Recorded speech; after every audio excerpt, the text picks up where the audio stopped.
काँग्रेसचे प्रदेशाध्यक्ष नाना पटोले यांचे एका काँग्रेस कार्यकर्त्यानं पाय धुतले तसा व्हिडिओ समोर आलाय। पटोले हे अकोल्यामधील वडेगाव इथल्या एका कार्यक्रमासाठी आले होते। या दरम्यान नाना पटोलेंनी शेगावचे गजानन महाराज यांच्या पालखीचं दर्शन घेतलं। पावसामुळे या ठिकाणी चिखल झाला होता आणि नाना पटोलेंचे पाय चिखलानं माखले। हे पाहून एका कार्यकर्त्यानं पायावर पाणी टाकून स्वतःच्या हातानं त्यांचे पाय धुतले।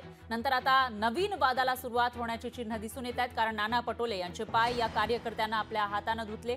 त्यामुळे आता यावरून वाद होण्याची शक्यता आहे।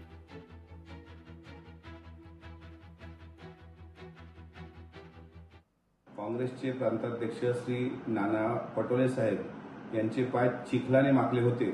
साधारणपणे वारकरी संप्रदायामध्ये एकामेकाच्या पाया लागणं हा प्रकार मी ऐकला होता, पण कार्यकर्त्यांकडून पाय धुवून घेणं हा पहिला प्रकार मी काल पालखी सोहळ्याच्या निमित्तानं बघितला।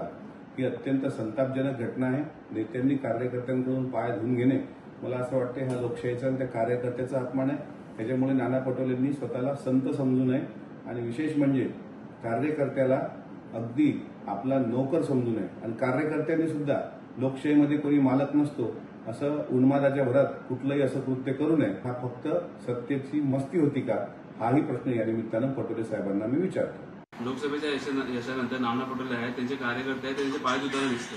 चांगली गोष्ट आहे।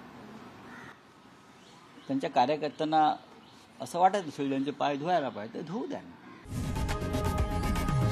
लोकशाही मराठी ऐका, पहा, जागरूक रहा।